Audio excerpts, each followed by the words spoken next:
at practice test 9, and I wanted to share some things about the process and some thoughts. This is directed really at all people, not simply uh, high school students or younger students, but really all people that read, write, speak, do math. I want you to take a look at this test again with fresh eyes and consider what it offers you as an opportunity in the learning process. So, first, we have a reading test. Reading is something that we do every day, and unfortunately, we do not all read perfectly. We make mistakes when we read, and the reading test is an opportunity to learn how to read better. It tests how well you read. I should think about that. Now, I know that might sound very obvious, right? It's a reading test, it tests reading. But consider that the context of this test often is thinking about getting a score and going to college or not going to college. But a lot of people are thinking it's just about a score. And they make the mistake of thinking, okay, this test, it's about, getting a tutor or about, doing a lot of practice questions or test prep or, learning how to game the test and learning the tips and tricks and stuff like that. And while obviously there are great benefits to getting to know the test better and getting tutoring or taking a class or something like that. And obviously, as a tutor myself, I'm going to advocate for tutoring to some degree. But that's not really the point that I want to make. And the point that I want to make is that we should learn how to read well. And this test does reveal to us when we make errors in reading. And most people make errors in reading. It's currently only a very small percentage of people that will read these passages and make no errors. But as a tutor, that's been something that I've been very concerned with, as what I'm there to do, which is to help people not make as many mistakes. And so, what does that entail? Well, essentially, it entails learning how to read better. My purpose with my students is to help them read better. And I believe that they get better results when they read better. And this is based on the idea that all of the questions are actually fair. These are fair questions. And I would challenge you to really find which of these questions are unfair. And if all the questions are fair, then we have to ask ourselves, why would we make any mistakes? Do we not know enough English to answer all of the questions? Are we not reading closely enough to answer the questions? Are we losing focus? Do we have trouble with the level of ideas that we're being tested on? Or are they beyond our intellectual capacity?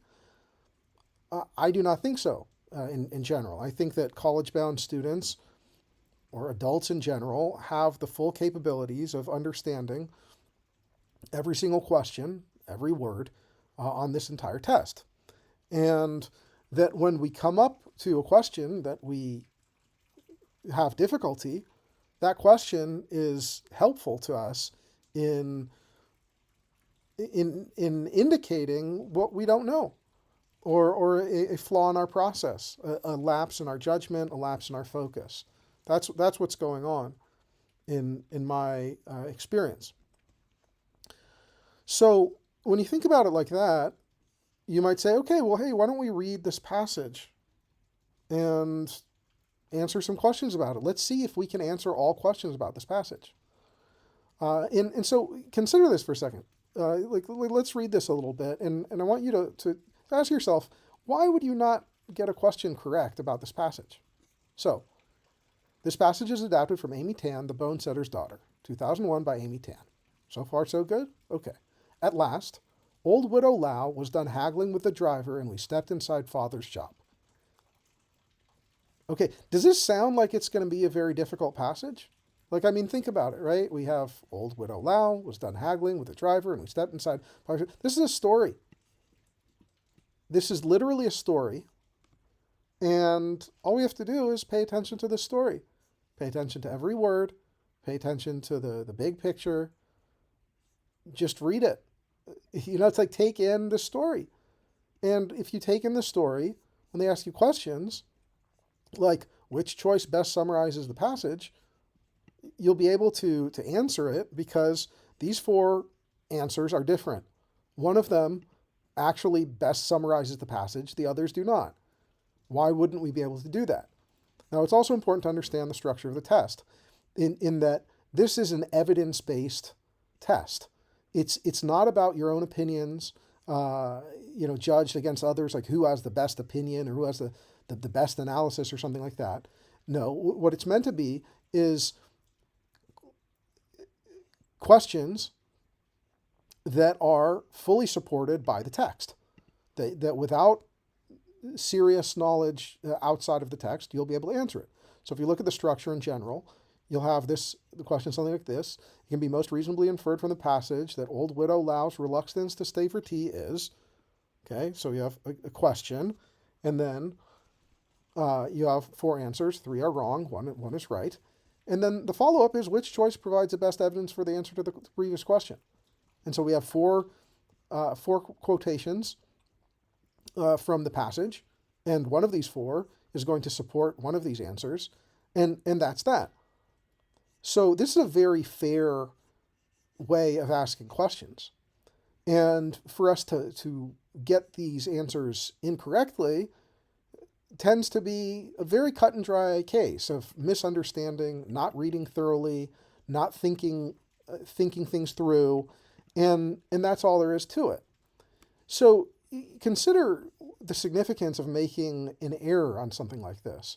Like we're just reading a story, and we're just getting questions about the story. The question is something like, which choice best summarizes the passage? These are very different answers. Why would you think that it's this when it's that, or that when it's this? The answers tend to be significantly different, or not. When I say tend to be, they always are, because there's only one right answer and three wrong answers, 100% of the time. 100% of the time, except when it's a fill in the blank. Okay, but in the reading and the writing, it's just four. They're just four answers, and that's it. And there are three wrong answers and one right. So it's important to understand that, to put that in perspective, that these are fair questions, and that whenever we get the question wrong, it indicates that we didn't read the question correctly, or we didn't read the answers correctly, or we didn't understand the text, and that actually is the case, that we actually did not understand the text, or we didn't understand the question, we didn't understand the answers, and it's us. It's not the test. The test didn't ask a question that was unfair. Now, yes, once in a blue moon, I've heard about, in 1989, there was a question or something like that. That's true. But really, it's almost, that's really besides the point that they could make a 1 in, 10-year mistake. These are very fair questions. And certainly, we shouldn't be focusing on that 1 in a few thousand mistake if we as a test taker are missing 20, 30, 40, 50 questions. Now, I'm assuming most of the people watching this, if you are not the student that is looking at the SAT for a pathway towards college, you really might think, okay, well, yeah, well, I'm not going to take the test. Why should I take it? I would urge you to consider taking the test as an opportunity to improve your reading skills. If you do have children and you want to educate them, doing better on this test will be helpful for that. But really, it's beyond that. It's the overall point that I'm making is that we can actually improve how well we read, which means we can improve how well we focus, improve how well we take in information, understand things, clarify our relationship with words. There are many words that we don't know that well. We speak the language, you talk to each other, whatever, but then if some words from a text that you're not familiar with come around, you might say, I don't really know what this word means. You might recognize that. And if you're interested in improving how well you communicate, that's a good thing. All of the mistakes that you might make in this would be helpful to you. On the other hand, we can consider, I don't know if on the other hand is the right phrase to use, but maybe let's say at the same time, we can consider simply that this test is made up of passages that are reasonable to read. What's wrong with just reading a couple pages of a story? This is just a few pages of a story, and then questions about the story to make sure that you really understood it. And if you didn't really understood it, didn't really understand it, there's a grammar, there's a writing section as well. If you don't really understand it, wouldn't that be helpful to realize that there's a kink in your process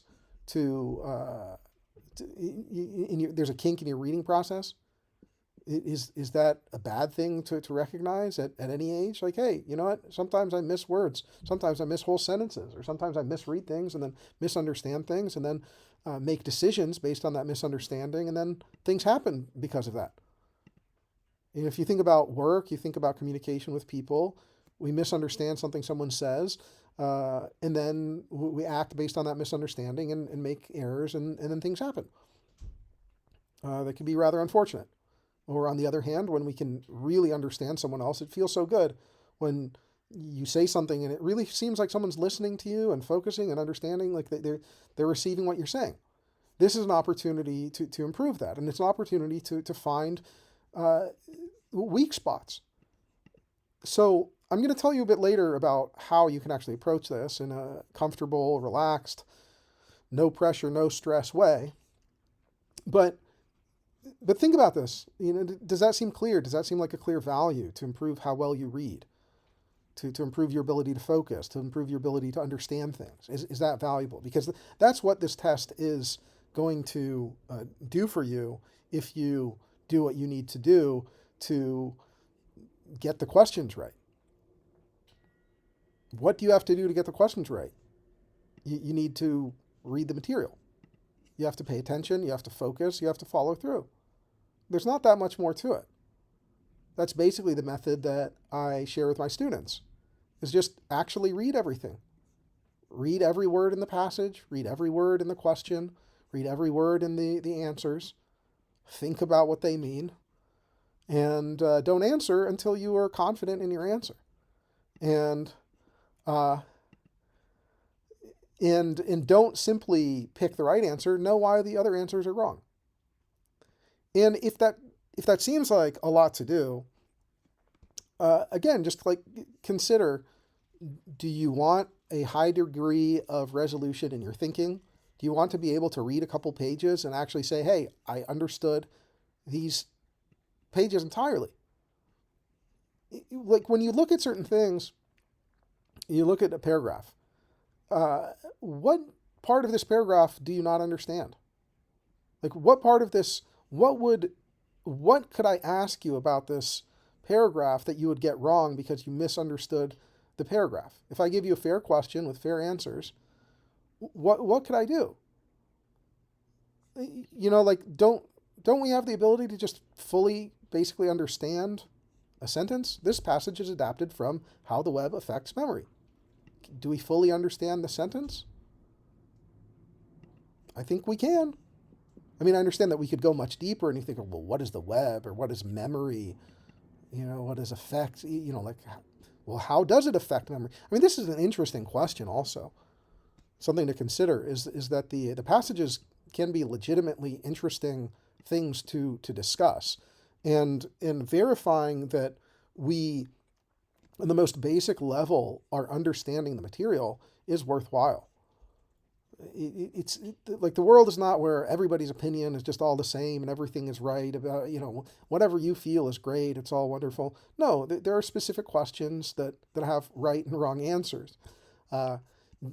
For example, all of the questions on this test have right and wrong answers.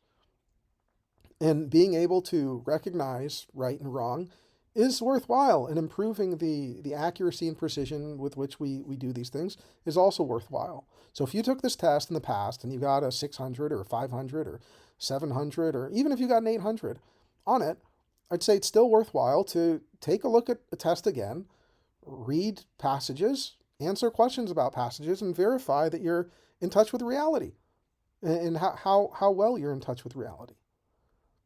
So that's the opportunity when it comes to the reading test. When it comes to the writing test, I actually believe that the way that they test writing is reasonable. I think that the standard conventions of grammar and writing that they test are fair. They use more efficient language. They use language that fits within context. They use the punctuation that fits with conscientious writing. And that's simply valuable. This is not such a long test to take, 35 minutes to assess how well you write according to current English standards. It's not going to hurt you, and it certainly wouldn't hurt you to find out that you don't know a grammar or a punctuation or spelling rule. It will help you, if anything. So you find out you didn't know something, then you can just apply that knowledge in the future. And that's an attitude that would be great if more people had, instead of what unfortunately is the case often, which is that people are looking at this test and the score as though it's just telling something about their intelligence, and that's that. It's not. This is not an intelligence test. It's important to recognize that it's not an intelligence test. I maybe should have said this at the start, but I say it when I talk about these things. Otherwise, this is not an intelligence test. This is an assessment of certain standards and certain curriculum, essentially. It's not necessarily the mark of a higher intelligent a person of higher intelligence to know the meaning of a semicolon, for example. It's simply, what does a symbol mean? It's just like, if a person knows that you stop at a stop sign, we don't necessarily give them a pat in the back and say, "Wow, you're so smart." But it's good that they know that. Semicolons maybe not as important as knowing what a stop sign is, but it's still simply a symbol that the people can learn to understand. And now, if you are a student, or you're thinking about your student, your child, or someone you're the guardian of, taking the test towards going to college, now ask yourself, which knowledge in this test do you think is just too far advanced for that student, where you want to send them to college for 4 years, but you think they can't learn how to place a couple of commas? It doesn't really make sense. So, consider that, and it's unfortunate that the way this test is taught is in general not taught, where first we try to learn everything on the test, and then we worry about timing, and think about something like pressure. The most important thing is to learn everything on the test. And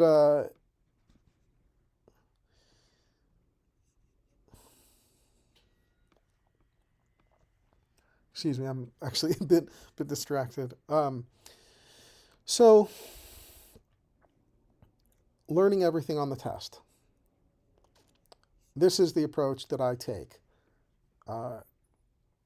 Try to learn everything on the test. Look at the material. Don't worry about time. Focus on the questions. Focus on the passages. Focus on your process. Focus on focus. Focus on the focus.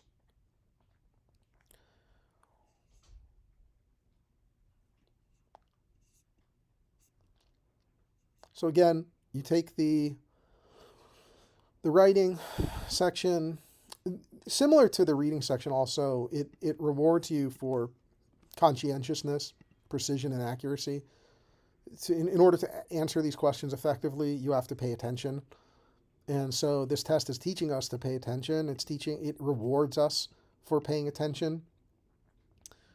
Errors that we make tend to come from improper attention, being distracted, not being focused, not being attentive. So with that in mind, we can get the benefit of improved focus, improved attentiveness, improved improved conscientiousness.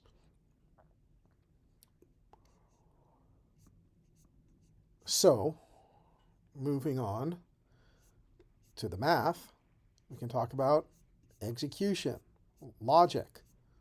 Why should we make any errors in math? Why do people make errors in math? There are many reasons. There's a lot of math that some students simply do not know. But I've found that more often, especially with students that are college bound, especially that are college bound and aiming for continued education, right? And consider this: why go to college at all? If this is all the math you're gonna do, why go to college? What is the actual goal in college? If we're not going to advance our math beyond basic algebra, beyond basic geometry, beyond basic trigonometry, why go to college? Seriously. Why should we not have these things mastered? Which part of this is beyond a reasonable adult's who's going to college? What of this is beyond someone's capacity? I really don't believe that any of this is beyond a person who's going to college's capacity in terms of the fundamental, intelligence that they possess. So it's a lack of knowledge, it's a lack of application, a lack of focus, execution, things like that. And so what does this test give us as an opportunity? A way to develop all of those things. Develop the knowledge, implement it, and there you go.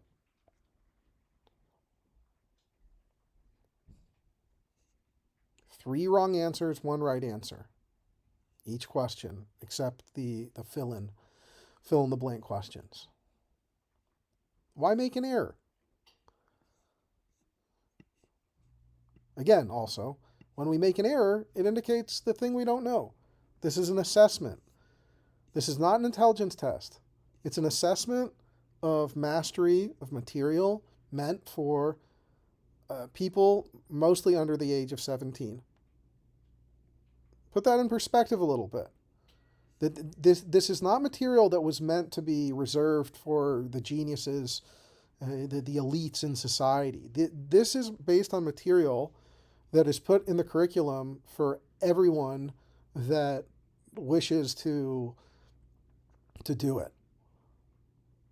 I think anyone who's college bound, like if you cannot figure out, I mean, maybe I won't say this because it's like, it's too far to say that, there's a difference between a person that can measure the volume using this equation and a person that can't.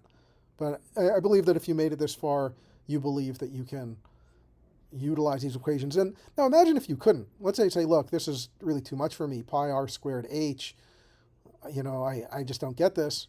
Well, maybe you should learn. Why would you invest 4 years of time and maybe hundreds of thousands of dollars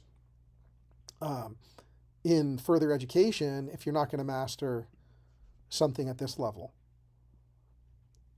the test is the opportunity to actually get to mastery, especially when you take the test with the intent of mastery, as opposed to somewhat of a vague approach that's saying, hey, I just want to sort of do my best and, I'll be okay with X, Y, or Z. Why not aim to understand every single question? Because it's a content assessment. It's not an intelligence test. Each of these questions, consider this, each question is worth the same. So a question, I'm trying to find like an even easier question here.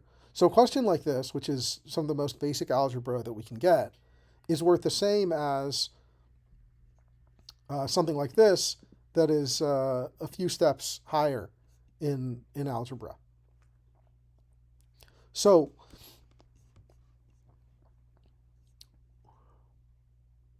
this reflects the fact that it is simply an assessment of how much. Actually, I'm going to step back my analysis a little bit because I could be incorrect, but the either way, the point is that you get the same amount of points for each question, and you lose the same amount of points for each miss. And also, when you actually know the math, it tends to not actually be hard. That the math is not surprising typically, in the sense of it is meant to be things that people have already learned. They're not meant to throw in totally new concepts or just totally out of the box ways of approaching mathematical thinking to get you to really come up with some new ideas. It's based on the math that's available in standard curriculums. So with that in mind, so-called harder questions may simply be questions that relate to a more advanced year in mathematics. But when it comes to the actual direct understanding of the material, it's not necessarily harder to do. There are certain things, like if you just know, there's a lot of things like about knowledge, right? So like, do you understand the parabola equation? And if you do, can you read the equation? Or do you understand input and output? This is a very important concept that I think everyone that's doing math or considering thinking about the world understands, like how a function works, input and output, which is a lot of what's tested. So understanding that this side is where we put the input and this is where we get the output, and that this is a drawing, it's a graphing of an equation. So this is like there's supposed to be a one-to-one relationship between these equations and this. So, for example, let's say we look at this and we plug in a value for x, for example, 3. We could see that if we put in 3 minus 3 is 0, 0 squared is 0 plus 1. So 3 and 1 would work for this. So maybe this is the correct answer.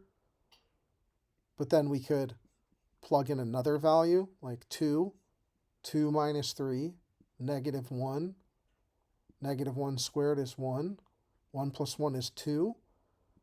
So we see that the value that's output from this equation is not 2 comma 5, but it's rather 2 comma 2. If you understand how the coordinate plane works, if you don't understand the coordinate plane, wouldn't it be nice to understand the coordinate plane? Graphing information is so powerful. If you want to understand the world, if you want to understand big numbers, you need to understand how graphing things works. So this is a value to understand these things. If you're an adult, whoever you are, understanding how equations work, understanding how functions work, will be beneficial.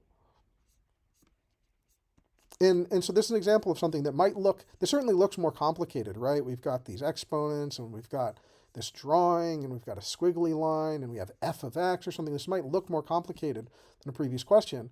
But if we understand the basic idea of math, equations or functions where you have input and output, and you have, graphing, even without having some of the important ideas that are helpful in understanding like what it means to have a coefficient, and just the general behavior um, uh, of variables with exponents and things like that. Even without that, uh, and this was part of my process, because unfortunately as a student I stopped paying attention around junior year in class, and so uh, I didn't have a lot of the information that they taught memorized, that would explain, look, this is, we've got vector form and blah, blah, blah. It's just blah, blah, blah to me. And so what I had to do was I built on the skill that I had, and just the basic understanding of the relationship between a graph and a function. Said, okay, well, one of these should be correct, and that means that it's going to produce all these values. So I should be able to put in the numbers into this, and it should produce all three of these points. If I can put in 2 and it doesn't produce 5, then that is incorrect. And so I could look at this, for example, and this is a skill you can consider. Everyone can improve their math also. I, as an adult, improved my math a lot by studying this test, and that's good. It's good to understand more math. It doesn't hurt. It shouldn't. It certainly shouldn't be worse than just watching TV or YouTube or whatever, reading books. So we should have a positive relationship, I think, to relatively basic knowledge. Maybe it's not so basic in a way, or it is, maybe it is esoteric. But if we are interested in the esoteric, if we are interested in knowing more about the world, maybe we should master the beginner stuff, and that's the opportunity. That's an opportunity that we have right here.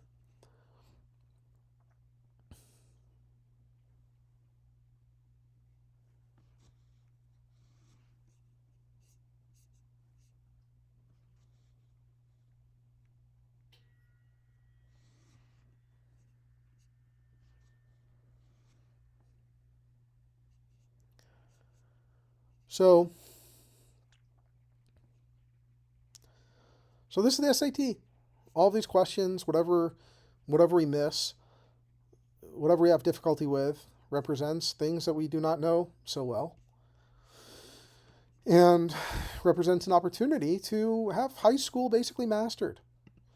You master the material on the SAT, and you can say basically, hey, I mastered the basics. And it might feel like more than that, because for a lot of people, this might represent a lot of work. Let's not mince words. If you haven't done any math for a very long time, if you feel uncomfortable, with the most basic, like if you feel uncomfortable with this question, then it might take a decent amount of hours of work. But at the same time, we could also say, hey, look, if you're uncomfortable with this level of mathematics, you're basically uncomfortable with all mathematics. You might even be uncomfortable with basic addition, subtraction, multiplication, which means that the entire world related to math is a scary place to you, and that's unfortunate, and it's likely going to impact the future of the education of your children, your children's children. I don't want to say it like that, like to curse your, but I mean, think about it. It makes a difference. Your attitude towards knowledge, your actual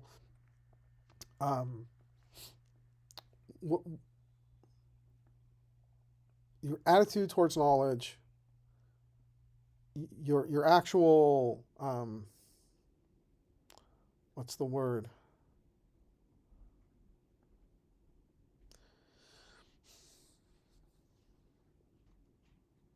Your attitude and your capabilities.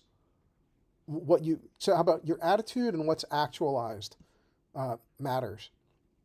It makes a difference, and this is an opportunity to to get to a certain level, to verify that you have gotten to a certain level. We could call it a SMART goal, right? The specific, measurable, achievable, realistic, timely. Is that what SMART stands for? And think about that. And really, in just a few short weeks, you can master the SAT. This can also be, fantastic for your professional life. If you want to tutor, if you want to teach, having the ability to say, I understand every piece of material on the SAT is a very nice feather in your cap. And it does open a lot of doors. Tutoring is a great thing. It's a great income. It's a great work. And this represents an opportunity to get there. Even if you're not interested in tutoring, I think that clearly mastering this material puts you on a certain level that is different than 95 plus. Probably I'd say closer to like 98% of people will not actually master the material on the SAT. And let's close on what that actually means.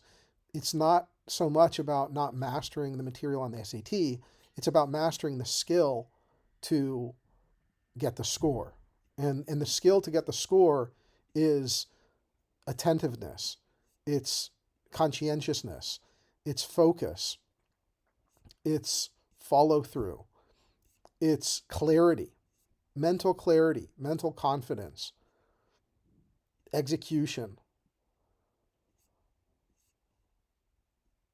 having an open mind, paying attention to things as they are.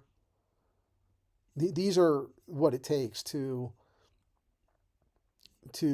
get a perfect score, or to get a near perfect score. And these are the skills, these are the elements that you develop towards that goal. Now, at the end of the day, we can say, hey, it's not such a big deal. It's just a test. It's just something, you do in high school. Nobody cares. You forget about it or something like that.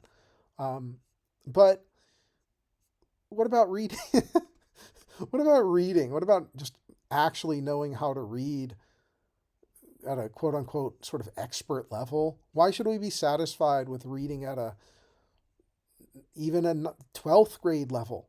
If you take the test and you don't do that well, you could say, well, am I really reading at a 12th grade level? I'm 40 years old. I take this test. I get 30 questions wrong. It's sort of like reading at what, 8th grade, 9th grade? Why wouldn't we as adults improve our reading ability? Why wouldn't we improve our writing? We continue to read, we continue to write. It's sort of understandable, or it is understandable, that people might not improve their math because they don't do a lot of these things. And by the way, if you're interested in what I'm saying, you don't have to just take the whole test. If you're totally disinterested in doing the math, don't do the math. But I would really urge you to at least do the reading. I mean, if you're reading newspapers anyways, or you're reading magazines, or you're reading books, why not just read a few passages that the SAT has and see if you can answer all the questions right, and see what the process is like to get there, because it really can be helpful to